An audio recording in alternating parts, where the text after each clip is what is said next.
teller teller ဆိုတာကဘာကိုပြောရမှာလဲ teller ဆိုတာဘယ်လိုလုပ်တွေကိုလုပ်တာပါလဲအားလုံးပဲမင်္ဂလာပါ Case Treasury Hub မှာပြန်လည်ကြိုဆိုလိုက်ပါတယ်ဒီနေ့မှာတော့ခက်က bank teller ဆိုတာဘာကိုပြောတာလဲဆိုတာပြီးတော့ခက်ကို comment မှာရော messenger မှာရောမေးလိမ့်မိထားရှိပါတယ်အဲ့ဒါလေးကိုပြန်ဖြေပေးပါဖြစ်ပါတယ် bank teller ဆိုတာကဘဏ်ခွဲတွေမှာအဓိက main အလုပ်တွေပေါ့နော်ဒါဆိုရင် banking မှာရှိတဲ့ teller ကနှစ်မျိုးရှိပါတယ်ပထမတစ်မျိုးကတော့ bank teller ဆိုတဲ့ရိုးရိုး teller ပါနောက်တစ်ခုကတော့ universal teller ဆိုပြီးတော့ရှိပါတယ် bank teller ဆိုတာကcustomer တွေလာပြီဆိုလို့ရှိရင်အဓိကဖြစ်တဲ့ cash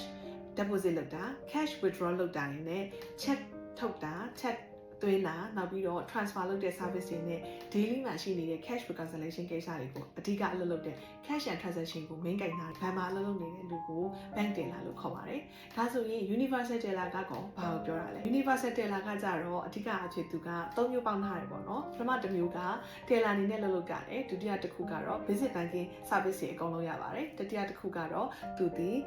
cash transaction နဲ့ပတ်သက်တဲ့ customer service တွေကိုလည်းလုပ်ရပါတယ်။ပြောချင်တာကတော့ one stop service ပြုလုပ်ပေးတဲ့ counter ဆိုလို့ရှိရင်ဒါဒီ universal